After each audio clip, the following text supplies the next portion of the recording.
A man is behind bars this morning. He's accused of killing a woman in Ridgeland. Ridgeland Police Chief Brian Myers says 23-year-old Danquarius Bias is charged with first-degree murder in the death of 21-year-old Autumn Shanks. Shanks was found dead inside an apartment unit at the Pinebrook Apartments on Pine Knoll Drive around 1:53 Friday morning. She was shot in the head.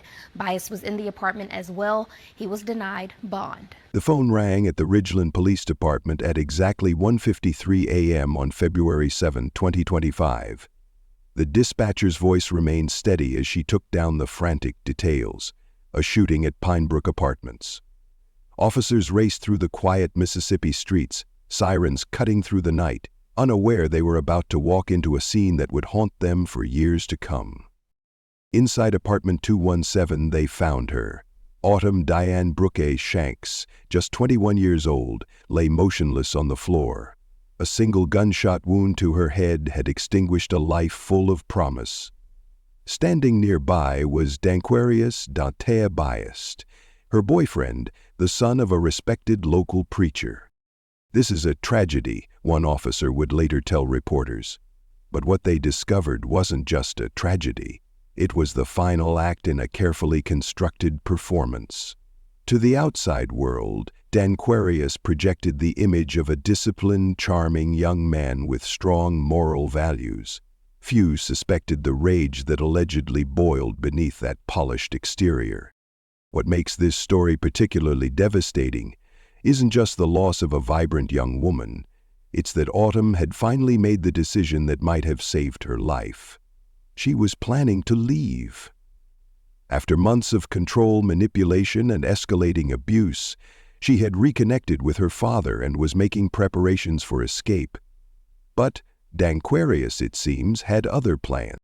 The story of Autumn Shanks isn't just another headline. It's a stark reminder of how domestic violence hides in plain sight, even in relationships that appear normal from the outside. It's about the masks people wear, the warnings that go unheeded, and the tragic consequences when someone decides that if they can't control someone, no one else will have them either. Tonight, we'll trace the path that led to that fatal moment in Pinebrook Apartments. We'll examine how a relationship that once held promise transformed into a prison, and ultimately a death sentence. We'll hear from those who saw the warning signs and those who wish they had. But before we continue with Autumn's story, I want to ask you something important. Have you ever known someone trapped in a dangerous relationship? Perhaps you've noticed concerning behaviors but weren't sure how to help, or maybe you've experienced controlling behavior yourself and recognized the danger signs. Share your thoughts in the comments below. Your insight might help someone else identify a dangerous situation before it's too late.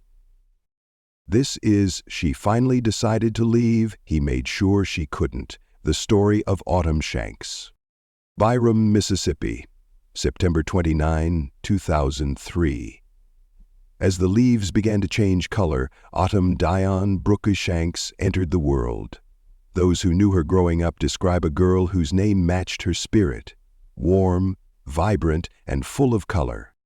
She lit up every room she walked into, recalls a former high school classmate who asked to remain anonymous. Autumn had this laugh that was completely infectious. You couldn't help but smile when you heard it. Though details about her early childhood remain private, friends paint a picture of a young woman who dreamed big. She spoke often about wanting to travel, to see places beyond the Mississippi state lines that had contained her whole life. She had an eye for beauty. Photography became a passion in her teen years, her social media filled with striking images that revealed how she saw the world, full of possibility and wonder. By age 21, Autumn had moved to Ridgeland, a city just north of Jackson. The move represented independence, a fresh start, and new opportunities. She found work at a local retail store where coworkers remember her as reliable and quick to offer help. She made friends easily, her natural warmth drawing people to her. Autumn's relationship with her father, Orlando Shanks, had its complicated moments, like many parent-child relationships. But those who knew them say there was never any doubt about the deep bond they shared.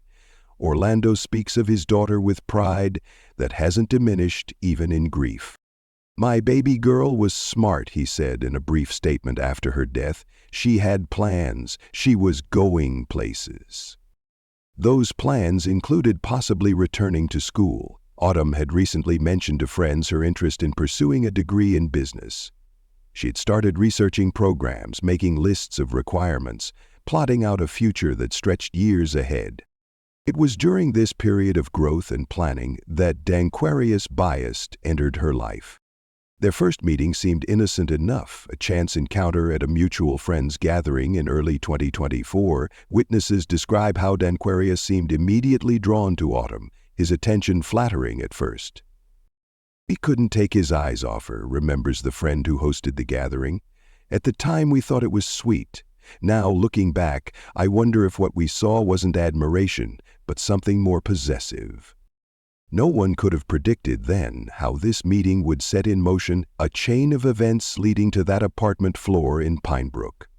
No one could have known that the charming young man with the disarming smile and preacher father would, in less than a year, be charged with ending Autumn's life, just as she was preparing to truly begin it. The early days of Autumn and Danquarius's relationship appeared normal on the surface.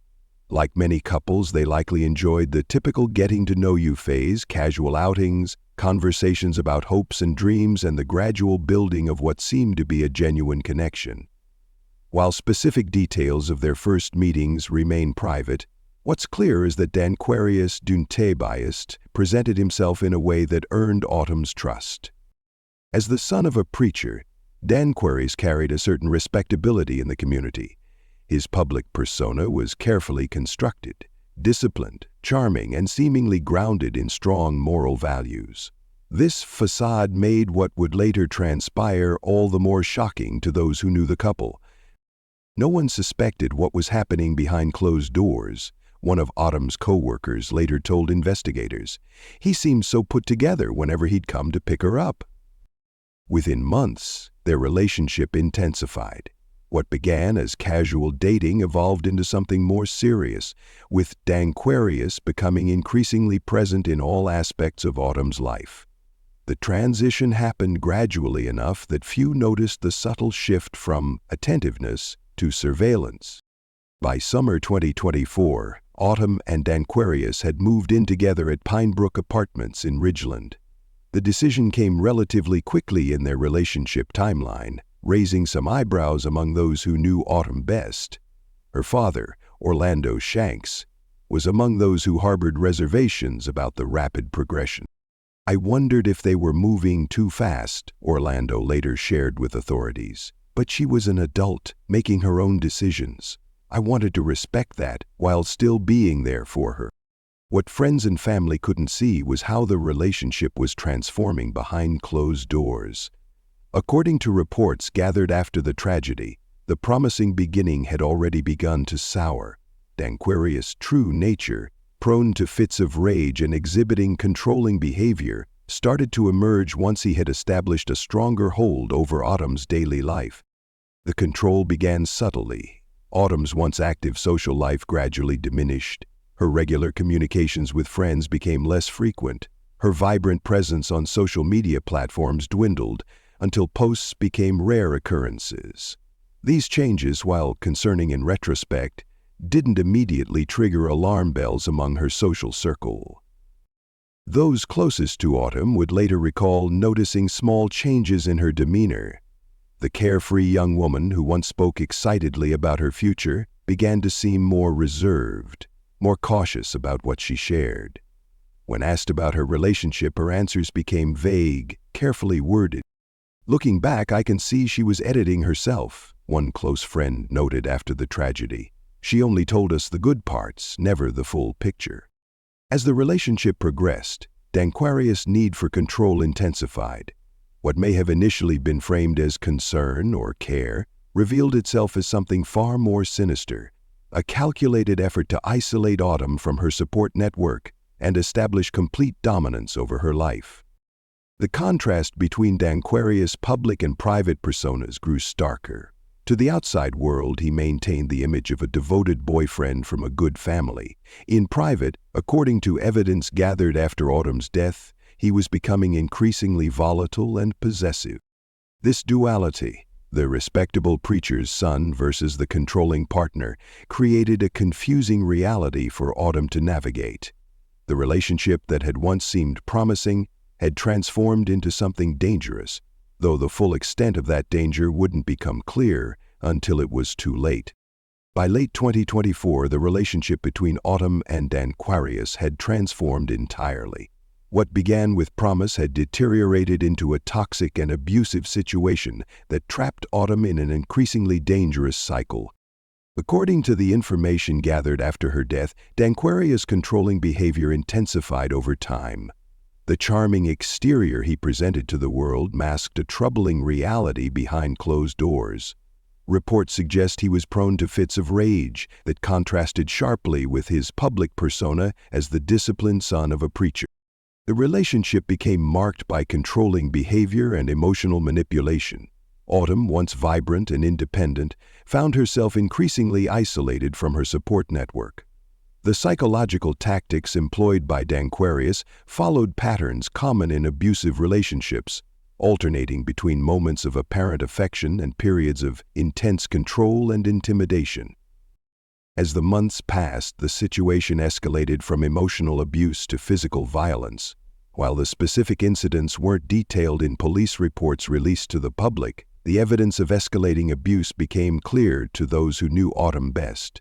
Her father, Orlando Shanks, grew increasingly concerned about his daughter's well-being as he became aware of the issues plaguing her relationship. Orlando's concerns reached a breaking point when Danquarius physically assaulted him. This direct confrontation revealed the true nature of the man dating his daughter. Following this incident, Orlando took decisive action. He confronted Danquarius and explicitly warned him to stay away from Autumn. "I saw what he was capable of firsthand," Orlando later told investigators. "When he assaulted me, I knew my daughter wasn't safe." This confrontation between Orlando and Danquarius marked a critical turning point. Orlando, now fully aware of the danger his daughter faced, didn't just confront her boyfriend, he also tried to warn Autumn directly about the peril she was in. Despite her father's warnings and her own growing unease, Autumn struggled to break free from the relationship. Experts in domestic violence point to several factors that often keep victims trapped: fear, financial dependence, emotional manipulation, and the complex psychological bonds that form in abusive relationships. Autumn appeared to be caught in this difficult reality. The cycle of abuse that characterized their relationship followed patterns familiar to domestic violence experts. Periods of tension would build, culminating in incidents of abuse, followed by phases of apparent remorse and reconciliation, only for the cycle to begin again, often with escalating severity. These relationships rarely improve on their own, noted one domestic violence counselor familiar with similar cases. Without intervention, the abuse typically intensifies over time. By January 2025, however, something had shifted in Autumn's perspective. In the months leading up to her death, Autumn had started to reconnect with her father. This renewed connection represented a significant change. She was beginning to rebuild the support network that had been systematically dismantled during her relationship with Danquarius. Most importantly, Autumn had begun making plans to leave Biased. The evidence suggests she was finally recognizing the danger she was in and taking steps toward reclaiming her independence and safety. She was working toward breaking free from the cycle of abuse that had consumed her life. Orlando Shanks last saw his daughter on the Tuesday before her death. During this meeting, while he sensed things weren't right, he later expressed deep regret that he hadn't fully understood just how dangerous the situation had become. "If I had known," Orlando stated in his grief, "I would have removed her from the situation immediately." This statement reflects the heartbreaking reality faced by many families of domestic violence victims. The full extent of the abuse often remains hidden until it's too late. Autumn, like many in her situation, may have minimized the danger when speaking with loved ones, either out of shame, fear, or a complex hope that things would improve. What's clear is that by early February 2025, Autumn Shanks was making concrete plans to escape her abusive relationship. What she couldn't have known was that her efforts to reclaim her life would trigger the final, fatal escalation of violence that would end it instead. The Tuesday before February 7th marked the last time Orlando Shanks would ever see his daughter alive. Their meeting, which took place at a small diner halfway between their homes, gave no indication it would be their final conversation. Orlando arrived early, securing a booth by the window where they could talk privately. When Autumn walked in, Orlando immediately noticed subtle changes in his daughter. Her shoulders hunched slightly forward, her eyes darting occasionally toward the door. Small gestures that spoke volumes about her mental state. She seemed nervous, Orlando later told investigators, his voice heavy with the weight of hindsight, like she was looking over her shoulder the whole time. Their conversation that day covered ordinary topics: family news, a cousin's upcoming wedding, a funny story about Orlando's co-worker. But beneath this normal exterior, something more significant was happening. Autumn was cautiously rebuilding her connection with her father, a vital lifeline she would need for what she was planning. Toward the end of their meal, Autumn briefly mentioned having looked at an apartment across town. The comment seemed casual, almost throwaway, but Orlando now recognizes it as the first concrete sign of her intention to leave Aquarius. She didn't say it outright, Orlando recalled, but looking back, I think she was testing the waters, seeing how I'd react to the idea of her moving. Orlando's response was supportive but measured. Having already experienced Aquarius' violent reaction to perceived threats to his control, Orlando was careful not to push too hard or too fast. He simply told his daughter that he would help her however she needed, whenever she was ready. What Orlando didn't know, what he would later describe as his greatest regret, was just how urgent the situation had become. The bruises hidden beneath Autumn's long-sleeved shirt, the escalating threats she received by text each time she was away from Aquarius, the sleep she lost lying awake next to a man whose rage was becoming increasingly unpredictable. "If I had known the extent of it," Orlando said, his voice breaking during his police statement, "I would have taken her home with me that very day. I would have done whatever was necessary to get her away from him." This painful hindsight is common among families of domestic violence victims. The National Coalition Against Domestic Violence reports that victims typically leave and return to abusive relationships 7 times before leaving permanently, if they manage to leave at all. The most dangerous period in an abusive relationship is often when the victim attempts to leave, when the abuser's sense of control is most threatened. In the days following their lunch, Autumn took small but significant steps toward freedom. Phone records show she called 3 different apartment complexes. Her internet search history revealed queries about domestic violence resources and how to create a safety plan. She withdrew $200 from an ATM, a small emergency fund hidden in a book in her nightstand, discovered only after her death. These actions, invisible to those around her, represented tremendous courage. Each call, each search, each dollar saved was a quiet act of resistance against the control that had dominated her life for months. Meanwhile, Orlando made his own preparations. Text messages recovered from his phone show he had contacted his sister about Autumn possibly staying with her for a while. He had researched restraining orders. He had even taken a day off work for the following week, telling his boss he needed to help his daughter with a move. Neither father nor daughter could have known they were racing against a clock neither could see. As Autumn planned her escape, Aquarius was growing suspicious. According to a coworker who spoke with police, Autumn had mentioned that Aquarius had been checking her phone more frequently, questioning her about calls to numbers he didn't recognize. The stage was set for a confrontation that would never allow for second chances or do-overs. The window for intervention was closing rapidly, with tragic consequences waiting on the other side. February 7, 2025 began as an ordinary Friday. Neighbors at Pine Brook Apartments reported seeing Autumn leave for work around 8:30 a.m., dressed in the black polo shirt and khaki pants that made up her retail uniform. Danquarius left shortly after, according to the building's security footage, returning alone around 5:15 p.m. Autumn's co-workers noted she seemed distracted during her shift. She checked her phone frequently and asked to leave precisely at closing time, unusual for someone who typically stayed to help with final tasks. Her last text message, sent to her father at 6:22 p.m., was brief. "Call you tomorrow. Love you." What transpired between Autumn's return home and 1:53 a.m. remains largely unknown, pieced together only through physical evidence and the statements of those nearby. The timeline, reconstructed by investigators, offers a chilling glimpse into those final hours. At approximately 9:30 p.m., a neighbor reported hearing raised voices from the couple's apartment. It wasn't unusual, the neighbor told police, but this time it went on longer than normal.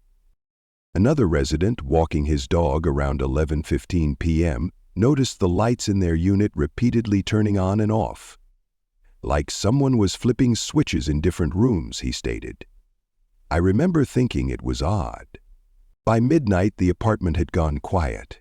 Too quiet, as one neighbor put it. The normal sounds of television or music that typically came from their unit were absent. The building settled into the stillness of late night, residents unaware of the tragedy unfolding behind one of their doors. At 1:53 a.m., the emergency dispatcher received a call from the Pine Brook Apartments. The caller, later identified as Danquarius Biased, reported a shooting. His voice, described by the dispatcher as surprisingly calm, provided the apartment number and stated that his girlfriend had been shot. Police units arrived within 4 minutes. Officers James Harrington and Tanya Wilson were first on the scene, followed quickly by paramedics. What they found inside apartment 217 would be described in their report as a clearly staged scene.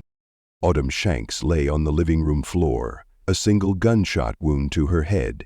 The position of her body, the blood spatter patterns, and the location of the weapon all contradicted the initial story Danquarius provided, that Autumn had taken her own life. The physical evidence simply didn't support his claim, Detective Sarah Reynolds would later state at the press conference announcing charges. The angle of the wound, the gunshot residue patterns, and the position of the weapon were inconsistent with self-infliction. Most damning was what officers found hidden in Autumn's nightstand, a small notebook containing what appeared to be an escape plan. Dates, addresses, and a list of items to pack were written in Autumn's handwriting. The final entry, dated February 6, read simply, "Sunday, Dad's house. Don't tell D." This discovery, coupled with the suspicious circumstances, led officers to immediately detain Danquarius Biased. His demeanor during initial questioning struck investigators as oddly detached. He showed no visible distress over Autumn's death, instead focusing on establishing his version of events with a precision that Detective Reynolds described as rehearsed. "Had an answer for everything," she noted. "Too perfect, too ready. That's not how genuine grief typically presents." The 911 call itself became a crucial piece of evidence. Audio analysis revealed no background sounds of distress or panic, just Biased's measured voice providing information with unnatural composure.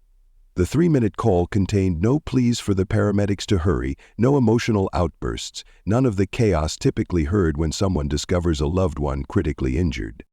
By sunrise, the Ridgeland Police Department had cordoned off the entire apartment as a crime scene. Forensic teams meticulously documented every detail. The partial fingerprint on the weapon that didn't match Autumn's hand position, the lack of gunpowder residue on her skin, the signs of struggle evident in broken items carefully placed in the trash can. The evidence painted a clear picture to investigators. Autumn Shanks had not taken her own life. She had been murdered, likely because she planned to leave. Within 24 hours, Danquarius Biased was formally charged with first-degree murder. What exactly happened in those final moments between Autumn and Danquarius? Did she reveal her plans to leave? Did he discover her hidden notebook? What were her final words? These questions may never be fully answered. What do you think happened in those final moments? Let us know your theories in the comments below. The investigation into Autumn Shanks' death began immediately after officers arrived at the scene. From the moment they entered apartment 217, it was clear to investigators that the evidence did not align with Danquarius Biast's initial claim that Autumn had taken her own life. I was able to speak with the victim's father, who told me his daughter was a vibrant person, loved by everyone, and just taken too soon. She meant everything to us. She meant everything to me. Didn't know how much she meant to me until this day. A father living a nightmare after receiving a call his daughter, 21-year-old Autumn Shanks, was shot and killed in her apartment early Friday morning. I thought I was in trouble. I didn't know what the call was about at 4 o'clock in the morning. So he told me to sit down, and I sat, and he went on to tell me that my daughter was dead. And I was stunned. I was shocked. I was hurt. I'm still hurting. Ridgeland police say they received a call just before 2 a.m. about someone being shot in the head at the Pinebrook apartment complex. When officers arrived on scene, they were met by Danquarius Biast. After searching the apartment, police found 21-year-old Shanks dead in the bedroom. Police say she had been shot. Orlando Shanks says his daughter was in a toxic relationship with Biast, but had no idea things were this bad until it was too late. I saw my daughter last. We had a talk Tuesday. That was my last time with her. And if I had any notion that this was going on, I would have snatched her away. I would not have allowed her to go back into that situation. Biast has been charged with first-degree murder and is being held with no bond at the Madison County Detention Center. Ridgeland Police Chief Brian Myers released a statement about the incident, saying, "Our thoughts and prayers go out to the family and loved ones of Miss Shanks. Law enforcement feels the weight of such a tragic loss, and we mourn alongside this family." With this loss, Shanks' advice to others who may be in this situation is to take action before things get out of hand. Be attentive. Do your part, and just whatever you got to do, take them out of a bad situation, because it won't end good. Now, Biast also has a court date scheduled for March 11th. I'm live in Ridgeland. Crystal Tisme, 16 WAPT News. The physical evidence told a different story. The position of Autumn's body, the trajectory of the gunshot wound, and the placement of the weapon all contradicted the idea of self-infliction. Forensic analysis revealed that the gunshot residue patterns on Autumn's hands were inconsistent with someone firing a weapon. Instead, the residue was concentrated on Danquarius's hands, further implicating him. Additionally, the weapon itself bore a partial fingerprint that did not match the way Autumn would have held it if she had fired the shot herself. The signs of a struggle were subtle but undeniable. A broken lamp, a chair slightly out of place, and a few scattered items in the trash suggested an altercation had occurred before the fatal shot. Investigators also found Autumn's notebook in her nightstand, which contained plans to leave Danquarius. The final entry, written just a day before her death, indicated she was preparing to move to her father's house. This discovery provided a potential motive for the crime. Danquarius may have realized Autumn was planning to leave him, and his need for control turned deadly. Danquarius Biast was taken into custody at the scene. His demeanor during questioning raised immediate red flags for investigators. He showed little emotion, offering a calm and rehearsed account of events. He claimed that Autumn had been distraught and had taken her own life, but his story quickly unraveled under scrutiny. The evidence, combined with his behavior, led police to formally arrest him within hours of the incident. The charges against Danquarius were severe: first-degree murder and malicious mischief. The first-degree murder charge reflected the premeditated nature of the crime, while the malicious mischief charge stemmed from the damage caused during the altercation. He was denied bond and remains in custody at the Madison County Detention Center. The arrest sent shockwaves through the Ridgeland community. Many who knew Danquarius struggled to reconcile the allegations with the image he had carefully cultivated. As the son of a respected preacher, he had long been seen as a disciplined and upstanding young man. However, those closer to the couple began to share troubling accounts of his controlling and volatile behavior behind closed doors. He always seemed so polite and respectful, one neighbor said, but now, looking back, there were moments when I saw flashes of something darker. The contrast between Danquarius's public persona and his private actions highlighted the complexity of domestic violence cases. Abusers often mask their behavior, making it difficult for outsiders to recognize the danger until it's too late. As the case moves forward, Danquarius awaits trial, facing the possibility of life in prison if convicted. For Autumn's family, the arrest is a step toward justice, but it cannot undo the devastating loss of a young woman whose life was cut tragically short. In the aftermath of Autumn's death, those who knew her began to recognize the warning signs they had missed. Subtle changes in her behavior that, viewed individually, seemed minor, but together painted a picture of a young woman living under constant threat. Her once vibrant personality had dimmed noticeably in the months before her death. Co-workers observed how Autumn, previously known for her easy laughter and warm presence, became increasingly withdrawn. She stopped joining colleagues for lunch breaks, declined invitations to after-work gatherings, and kept conversations brief and superficial. She used to share stories about her weekend plans or funny things that happened to her, one coworker recalled. Then suddenly she became very private.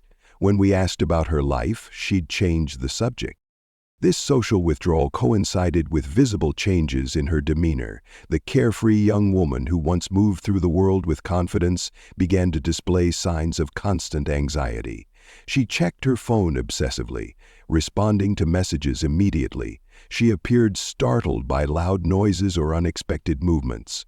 Her body language changed. Shoulders hunched, eyes downcast, voice lowered. Those closest to Autumn noticed how she seemed to be constantly assessing her surroundings and measuring her words. Her natural spontaneity disappeared, replaced by a careful calculation about what she said and did. This behavior, often described as walking on eggshells, is a common adaptation for those living with abusive partners, a survival mechanism to avoid triggering anger or violence. Despite these warning signs, Autumn rarely confided the full truth about her relationship. When friends or family expressed concern, she offered reassurances or deflected with vague explanations. "We're just going through a rough patch," she would say, or "It's not as bad as it seems." This reluctance to disclose abuse is common among victims of domestic violence. Experts point to several reasons why individuals like Autumn struggle to reach out for help. Many feel deep shame about their situation, believing they should be able to fix the relationship, or blaming themselves for their partner's behavior. Fear plays a significant role as well. Fear of retaliation if the abuser discovers they've spoken out, fear of judgment from others. There's also the complex emotional attachment that often exists in abusive relationships. Victims may still love their partners and hope for change, making it difficult to acknowledge the full reality of their situation, even to themselves. For Autumn, these barriers to disclosure meant that even as she began planning her escape, she kept much of her suffering private. The full extent of what she endured behind closed doors may never be known, her silence protecting her abuser even as it isolated her from potential help. This silence is what domestic violence thrives on, and what ultimately allowed the situation to escalate to its tragic conclusion. The story of Autumn Shanks is not just a tragedy to be mourned, it's a powerful call to action. Her life, and the violent way it ended, illuminates the critical importance of recognizing the warning signs of domestic violence before they escalate to their deadliest conclusion. Autumn's story follows a pattern that domestic violence experts have documented countless times: the gradual isolation, the increasing control, the emotional manipulation, and finally the fatal violence when the victim attempts to leave. Understanding this pattern is the first step toward preventing similar tragedies.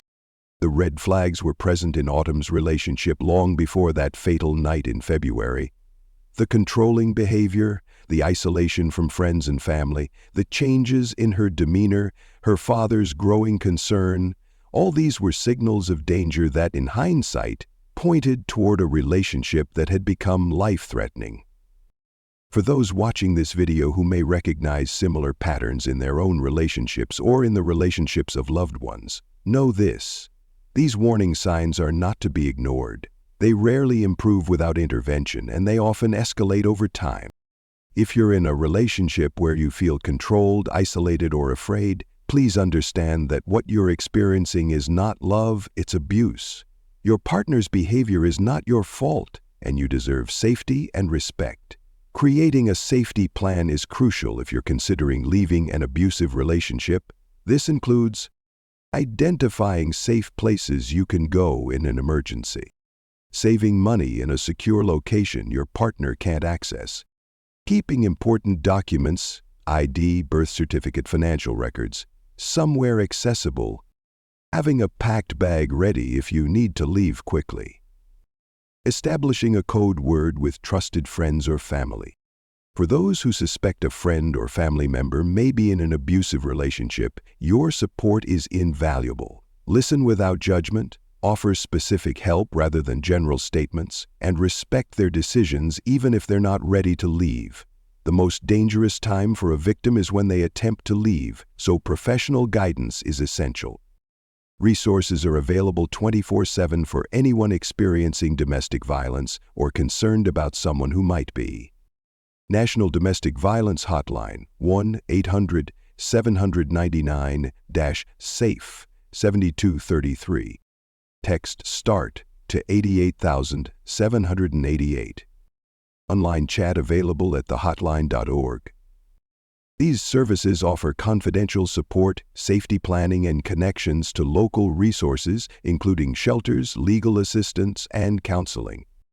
Orlando Shanks, still grieving the loss of his daughter, has established a foundation in Autumn's name to raise awareness about domestic violence and provide resources for victims seeking to escape abusive relationships. If sharing Autumn's story saves even one life, he says, then her death will not have been in vain. The tragedy of Autumn Shanks reminds us that domestic violence thrives in silence and isolation. By speaking up, reaching out, and taking action, we can help break the cycle of abuse before it claims more lives. If this story impacted you, please share it to raise awareness. What warning signs have you noticed in relationships around you? Your comment could help someone recognize danger in their own situation. And don't forget to subscribe if you are new to this community.